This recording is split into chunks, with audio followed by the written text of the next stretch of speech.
Hello guys, welcome back to my channel. चलिए story की starting करते हैं। स्टोरी की स्टार्टिंग वहीं से होती है जब विंग की बात यान्नी से होती है और उसे पता चलता है कि जैनचन उसे लेने हीलिंग गया था, बट उससे पहले ही वह लैंजन के साथ यहाँ लैंड क्लैन आ गया, जिस बात से जैनचन को काफ़ी ज़्यादा बुरा लगा है।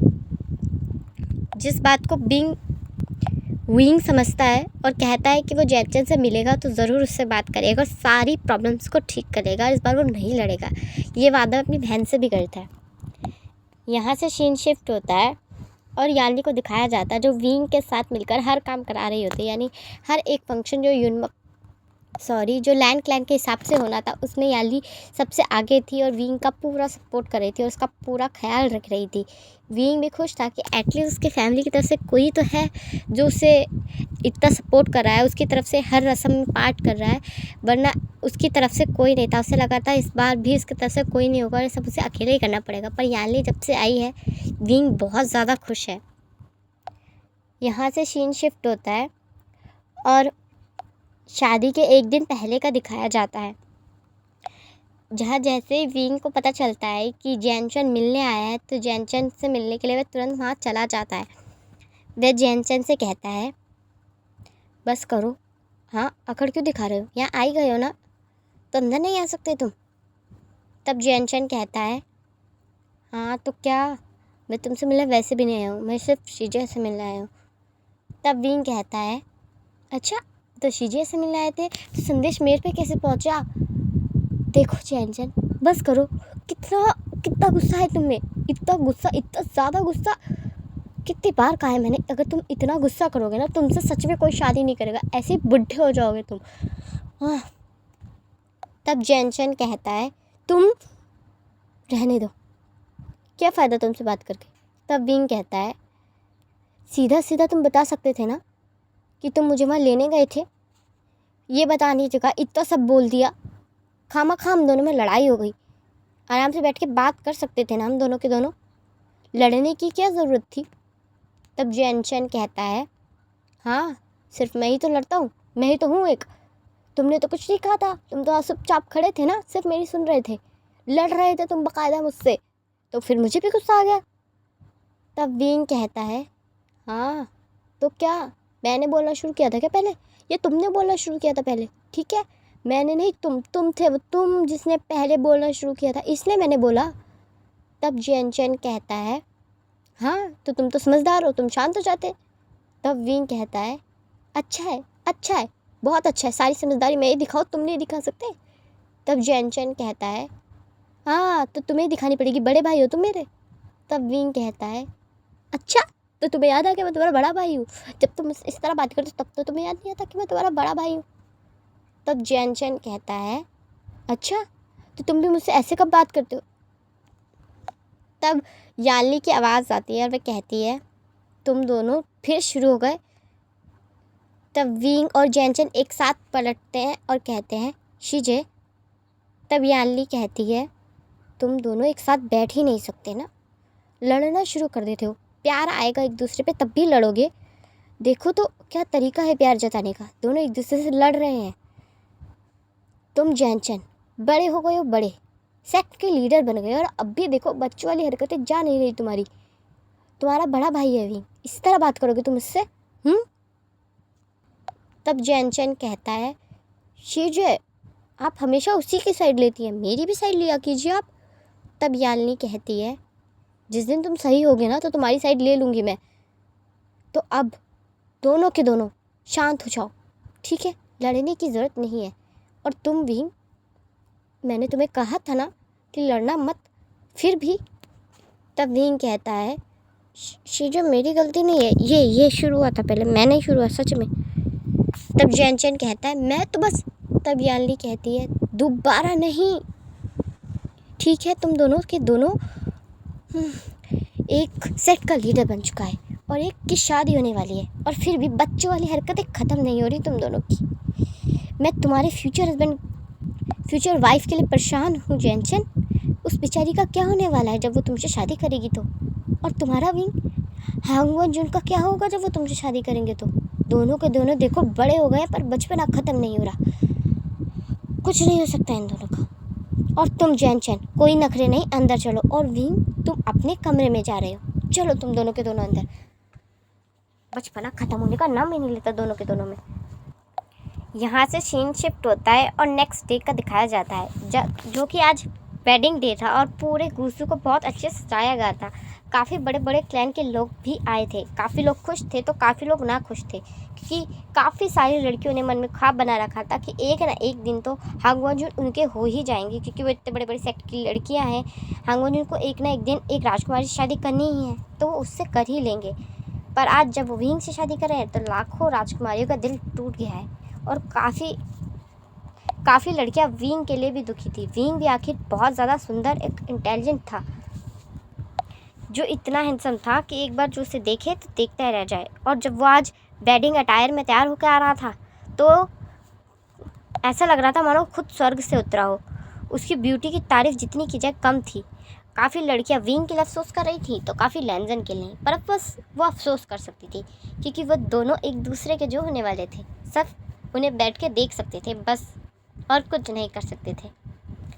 यहाँ से सीन शिफ्ट होता है और रिचुअल्स का दिखाया जाता है। जब वेडिंग रिचुअल्स शुरू हो गए होते हैं, एक एक करके वह दोनों रिचुअल्स को पूरे कर रहे होते हैं।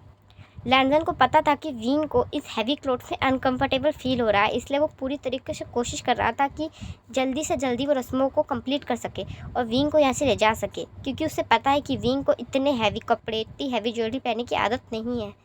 इसलिए वह विंग को पढ़ रहा था कि वो कितना अनकंफर्टेबल है, फिर भी वो हंसने की कोशिश कर रहा है और सबको संभालने की कोशिश कर रहा है ताकि उसकी वजह से कुछ गड़बड़ ना हो जाए।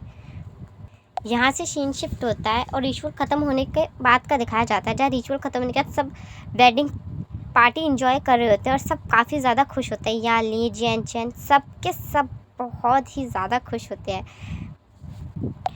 तभी लैंजन को जेवुजुन अपने साथ बात करने के लिए बुलाते हैं और लैंजन जेवुजुन के साथ वहाँ से बात करने के लिए चला जाता है। जब वह कुछ देर बाद आता है तो विंग को वहाँ नहीं देखता, तो वह आसपास विंग को ढूंढने लगता है। जब वह थोड़ी दूर पे याली को देखता है तो वह उनसे पोलाइटली पूछता है कि विंग कहाँ है, क्योंकि वो भी थोड़ी देर पहले उसी के साथ उन्हें छोड़ के गया था। तब याली बताती है कि उनके जाने के थोड़ी देर बाद ही विंग चला गया था, तो मुझे लगा कि वो आपके साथ होंगे। तो विंग और याली दोनों ही उसे पार्टी में ढूंढने लगते हैं। तब पूरी पार्टी में वो दोनों जब उसे ढूंढ रहे होते हैं तब विंग नहीं मिलता। धीरे धीरे वो परेशान होने लग जाते हैं। उनके चेहरे पे टेंशन पूरी तरीके से दिख रही थी।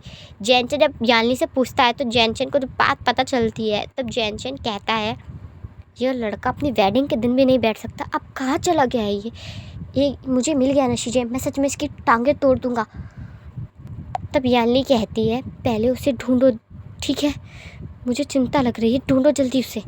जैसे ये बात जेवुजुन को पता चलती है, जेवुजुन भी उसे ढूंढने लगते हैं। वे भी पार्टी में शोर नहीं मचा सकते थे, क्योंकि पार्टी काफ़ी ज़्यादा बड़ी थी और वो सबको पैनिक नहीं करना चाहते थे। इसलिए वे विंग को ढूंढने लगते हैं कमरों में, पार्टी में, पर विंग कहीं नहीं मिलता। जब लैंजन विंग को ढूंढ रहा होता है तभी कोई उसके ऊपर एक पेपर फेंक के भागता है, जिस पेपर को लैंजन तुरंत उठा लेता है और जब उसे पढ़ता है तो उसके चेहरे के एक्सप्रेशन बदल जाते हैं। जेवुजुन जो कि उसके बगल में ही खड़े थे, तो लैंजन से पूछते हैं, क्या हुआ वांग जी, ऐसा क्या लिखा है इस पेपर में जो तुम्हारा चेहरा। तब लैंजन कहता है, विंग, भाई विंग। तब जेवुजुन कहते हैं, क्या हुआ है राजकुमार वी को। तब लैंजन पेपर को अपने भाई के हाथ में दे देता है। जेवुजुन जैसे इस पेपर को पढ़ते हैं तो जेवुजुन कहते हैं, कौन है वो शख्स जिसे राजकुमार वी से इतनी नफरत, पता नहीं। तब लैंजन कहता है, मुझे वहाँ जाना होगा। तब जेवुजुन कहते हैं, तुम वहाँ अकेले नहीं जा सकते वांग जी, वहाँ खतरा होगा। तब लैंजन कहता है, वो वहाँ खतरे में है, मैं उसे अकेला नहीं छोड़ सकता। तब जेवुजुन कहते हैं, मुझे थोड़ा वक्त दो वांग जी, हमें कुछ सोचना चाहिए। तब लैंजन कहता है, मैं सोच नहीं सकता भाई, उतना वक्त नहीं है, विंग वहाँ खतरे में और मैं यहाँ बैठ के सोचूं, नहीं, ज़्यादा से ज़्यादा क्या होगा, मैं वहाँ मर जाऊँगा ना, बात ख़त्म। पर विंग वहाँ सुरक्षित रहे, बस विंग सुरक्षित आए और कुछ नहीं चाहिए मुझे। मैं वहाँ से लेने जा रहा हूँ भाई, मुझे पता है कि आप वहाँ पहुँचेंगे, जितनी जल्दी हो सके पहुँचिएगा। मैं वहाँ विंग को लेने जा रहा हूँ, किसी भी हाल में उसे प्रोटेक्ट करूँगा। और अगर भाई मुझे गलती से भी कुछ हो जाता है तो मुझे वादा कीजिए कि मेरे पीछे से मेरे विंग को आप कुछ नहीं होने देंगे, चाहे सब उसके खिलाफ हो जाए, पर आप उसको सपोर्ट करेंगे, उसका साथ नहीं छोड़ेंगे, वादा कीजिए। तब जेवुजुन कहते हैं, चिंता मत करो वांग जी, तुम्हें कुछ नहीं होगा, ठीक है, जाओ अपने प्यार को बचाओ। जैसे ही जेवुजुन उसे ये कहते हैं तो लैंजन तुरंत वहाँ के लिए निकल जाता है। यहाँ से सीन शिफ्ट होता है और विंग को दिखाया जाता है, जहाँ विंग की आंखें भी धीरे धीरे खुलने लगती है। विंग नोटिस करता है कि उसके हाथ बंधे हुए हैं। वह अपनी आंखों को खोलने की कोशिश करता है तो वो किसी ऐसी जगह पे था जिस जगह को वो जानता नहीं था। वह देखने लगता है कि वह कहाँ है। तभी उसे एक फेमिलियर वॉइस सुनाई देती है, उठ गए तुम? आ गया होश राजकुमार विंग को। तब विंग कहता है, तो तुम मुझे यहाँ क्यों पकड़ा है? यहाँ से सीन शिफ्ट होता है और लैंजन को दिखाया जाता है जो बताए गए जगह पे पहुँच गया होता है। वह तुरंत अंदर आ जाता है। जैसे वह अंदर आता है तो विंग को देखता है जो कि बैठा हुआ है और उसके हाथ बंधे हुए हैं। जैसे वह विंग को देखता है तो उसकी तरफ बढ़ने लगता है। तभी कुछ लोग आ जाते हैं और लैंजन को घेर लेते हैं और लैंजन देखने लगता है। तभी एक फेमिलियर सा इंसान सामने आता है जिसके बारे में किसी ने एक्सपेक्ट नहीं किया था, जिन गोंगायू। आई एम सॉरी गाइस, अगर मैं नाम प्रोनाउंस करने में गलती कर रही हूँ तो प्लीज़ आई एम सॉरी। जिसे देखकर लैंजन कहता है, तुम? तब वह कहता है, हाँ राजकुमार लैन, मैं। क्या हुआ, आप यहाँ आप ही गए? कुछ सोचा समझा भी नहीं? थोड़ा तो सोच समझ के आते। मैंने आपको यहाँ बुलाया है, कुछ तो प्लान होगा मेरे दिमाग में, कुछ तो सोचा ही होगा मैंने आपके बारे में। तब लैंजन कहता है, विंग तुम्हारे पास यहाँ था परेशानी में, अगर मैं ये सब सोचता तो उसे बचाने कब आता। तब वह कहता है, वाह लाजवाब प्यार है ये तो, दोनों एक दूसरे के लिए जान देने के लिए मरे जा रहे हैं, बहुत अच्छा। तब लैंजन कहता है, विंग को क्यों पकड़ा है? हाँ तुमने उससे यहाँ क्यों लाए हो? तुम्हें अगर कोई परेशानी है, मुझसे दिक्कत है तो बताओ मुझे, उसे जाने दो। तब वह कहता है, जाने दो? उसे जाने दो? पर क्यों? हाँ किस लिए? तुम जानते हो हांग गुंजन, उसमें और मुझ में कुछ ज़्यादा फ़र्क था नहीं, ज़्यादा नहीं। मैं भी कोई अमीर ख़ानदान से नहीं था और ना ही ये था, फिर भी इसे जिस परिवार ने अडॉप्ट किया उसे बहुत ज़्यादा प्यार किया। एक प्यार करने वाला भाई, बहन, अंकल सब मिले उसे। जिस क्लैन में वो रहता था, इस क्लैन में उसकी इज्जत होती थी, लोग प्यार से देखते थे उसे। यहाँ तक कि उसके अंकल ने उसे यहाँ स्टडी के लिए भी भेजा, प्यार से, युनमक क्लैन की तरफ से। और मेरे बाप ने तो मुझे अपनाने से भी इनकार कर दिया था। और जब उसे लगा कि उसे मेरी ज़रूरत है तो उसने मुझे रख लिया और मुझे यहाँ भेजा काम करने, नौकरों की तरह ट्रीट किया, इज्जत तक नहीं की, प्यार से कभी मेरी तरफ देखा भी नहीं, जबकि मैं उसी का बेटा था, फिर भी नहीं देखा उसने मेरी तरफ कभी प्यार से। जहाँ दूसरी तरफ तुम किसी से बात तक नहीं करते थे अकबरजन, पर ये इकलौता शख्स है जिससे तुमने शादी की। सब जानते हैं कि ये तुमसे कितना डिफरेंट है, तुम दोनों में ज़मीन आसमान का फ़र्क है, हर चीज़ में ये तुमसे पीछे है, फिर भी तुमने इसे चुना। एक लड़का होने के बावजूद तुमने इसे चुना और मुझे कुछ नहीं मिला, कुछ भी नहीं। हाँ विभूषण, तुम्हें क्या लगता है तुम्हारी ज़िंदगी डिफ़िकल्ट थी? ये डिफ़िकल्ट है। अरे गौर से देखो, तुमसे ज़्यादा लकी इंसान इस दुनिया में कोई नहीं। देखो बिन मांगे तुम्हें सब मिल गया, सब का सब, एक अच्छा परिवार, एक अच्छा हस्बैंड, एक इज्जत की लाइफ जो मुझे कभी नहीं मिली। थोड़े से प्यार के लिए पूरी ज़िंदगी तरसा पर किसी ने किया ही नहीं। वो सब फिर तुम्हें कैसे मिल गया? अगर वो चीज़ मुझे नहीं मिल सकती थी तो तुम्हें कैसे मिली? तब विंग कहता है, इसके लिए सब कर रहे थे तुम, इसके लिए मुझे मारने की कोशिश कर रहे थे तुम। तब वह कहता है, मैं तो तुम्हें कब का मार देता जब तुम वैन क्लैन को यहाँ से लेकर गए थे। एक अच्छा प्लान था मेरे दिमाग में, पर उस प्लान का सारा सत्यानाश कर दिया इस हांगवंजुन ने बीच में आकर। अगर ये तुम्हारे साथ वहाँ ना गया होता तो ये कभी ना होता, तुम यहाँ जिंदा ना खड़े होते, पर ये तुम्हारी ढाल बन बन के आगे रहता था। तुम्हें इसने 1 मिनट के लिए भी अकेला नहीं छोड़ा, तो तुम्हें मार दूँ मैं। हर जगह तुम्हारी सपोर्ट बन के खड़ा रहा ये, यहाँ तक कि तुम्हें इसने गुस्सा भी नहीं आने दिया। अगर तुम गुस्सा करते तो ये तुम्हें सबके सामने गले लगा लेता, बिना ये परवाह किए कि सामने कौन खड़ा है कि कौन नहीं। पर इसने तुम्हें कभी गलत नहीं करने दिया, तो तुम्हें कैसे मारता मैं? बस तुम्हें मारना चाहता था मैं, क्योंकि तुम्हें खुश नहीं देख सकता मैं। तुम्हें जब भी खुश देखता हो तो खुद पे इंसल्टिंग फील होता है मुझे, इसलिए मैं तुम्हें मरता देखना चाहता था। तब विंग कहता है, तुम मुझसे जलने में इतना ज़्यादा बिजी हो गए क्योंकि तुमने एक शख्स की आंखों में अपने लिए प्यार देखा ही नहीं।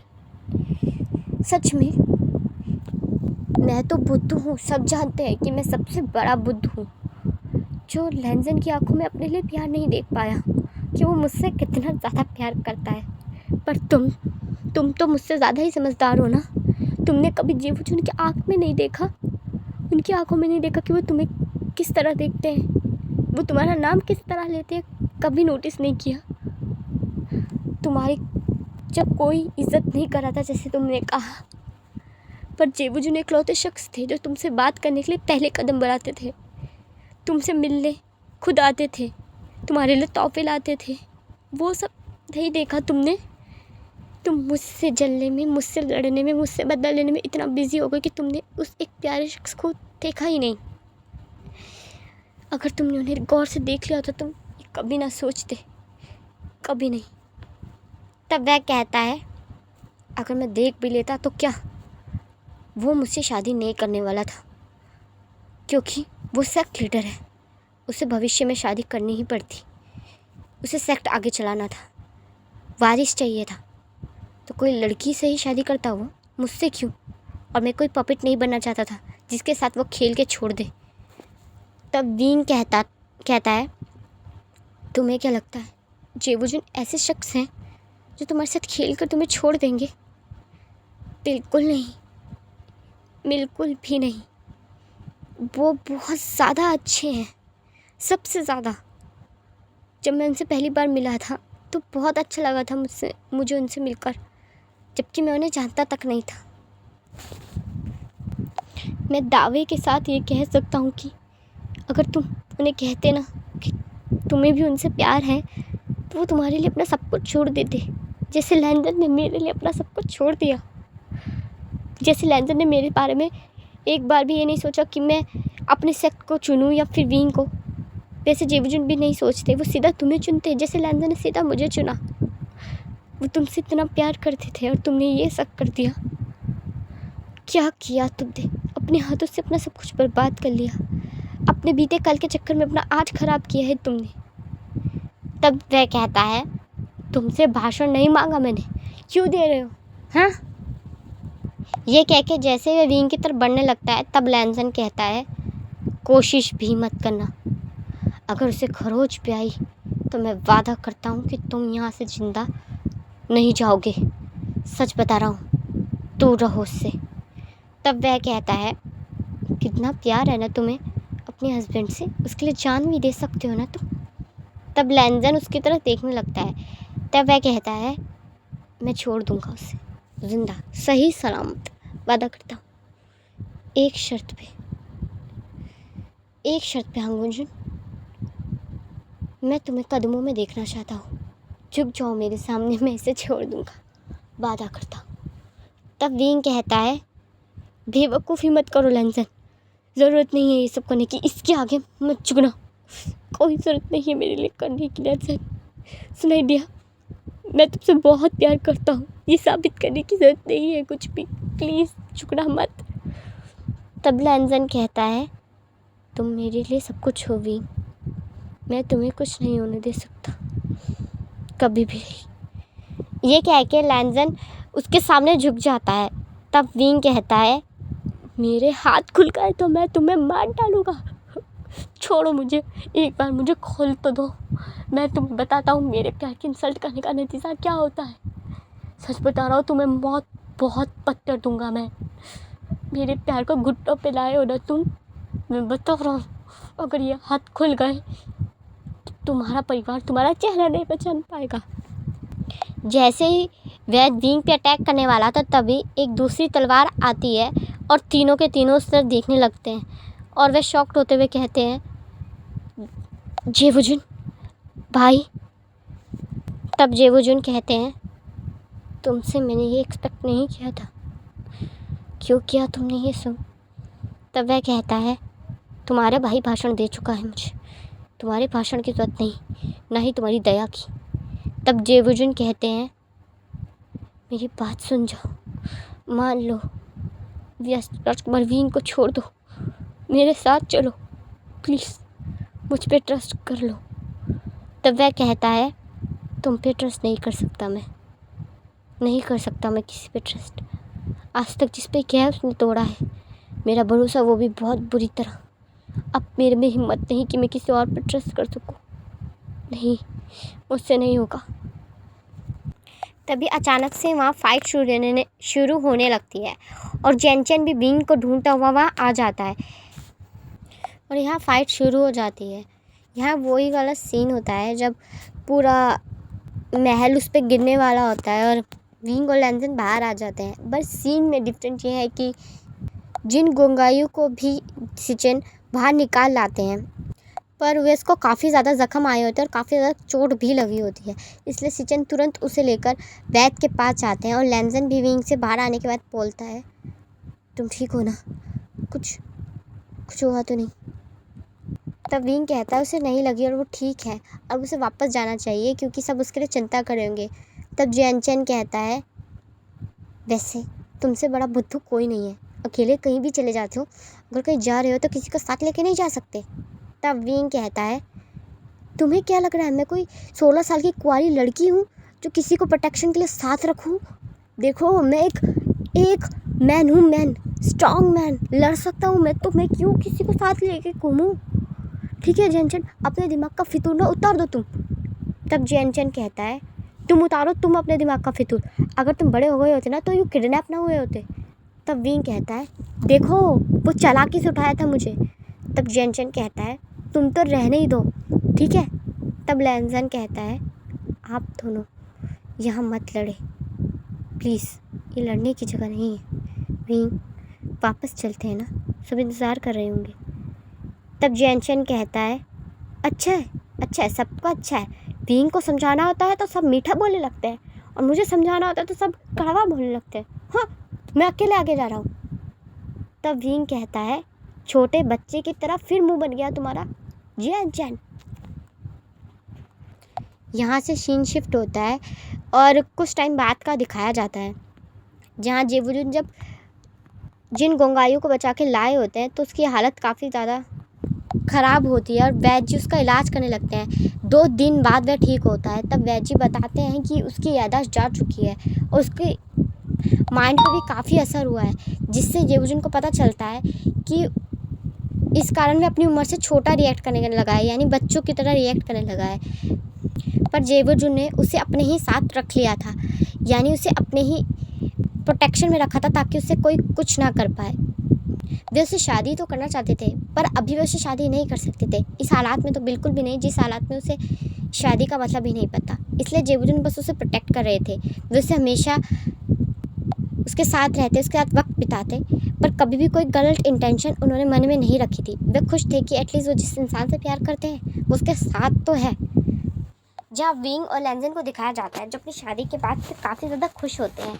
तब विंग लैंसन से कहता है, लैंसन, मुझे तुम्हें कुछ बताना है। तब लैंसन कहता है, बताओ। तब विंग कहता है, लैंसन, मैं तुम्हें पूरा सच तो नहीं बता सकता पर आधा बता सकता हूँ, आशा है कि तुम मुझे समझोगे। तब लैंसन कहता है, जितना सही लगे उतना बताओ।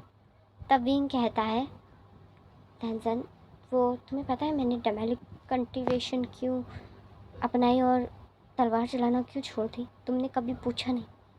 तब लैंसन कहता है, मुझे नहीं लगा कि मुझे पूछना चाहिए। मुझे पता था जब सही वक्त आएगा तो तुम बता दोगे।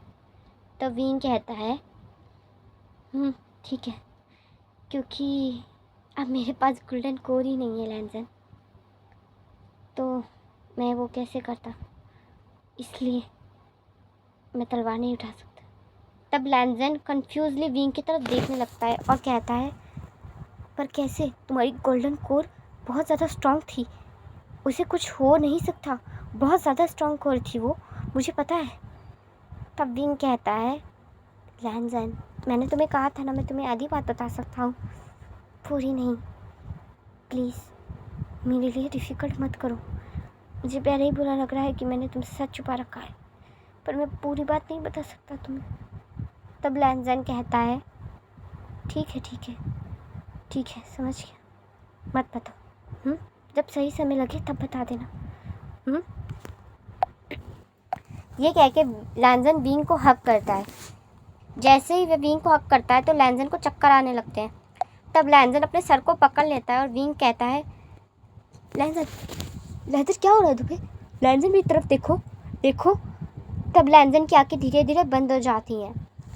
यहाँ से सीन शिफ्ट होता है और लैंजन को दिखाया जाता है जो कि बेड पे सो रहा होता है। जैसे उसकी आंखें खुलती हैं तो वह देखता है कि वह रूम में अकेला है, जिसे देखकर वह पैनिक हो जाता है। वह रूम से बाहर आता है तो वह देखता है कि सामने से युआन आ रहा है, जिसे देखकर वो और ज़्यादा पैनिक हो जाता है, क्योंकि अभी कुछ टाइम पहले तो युआन छोटा था, तो अब इतना बड़ा कैसे हो गया?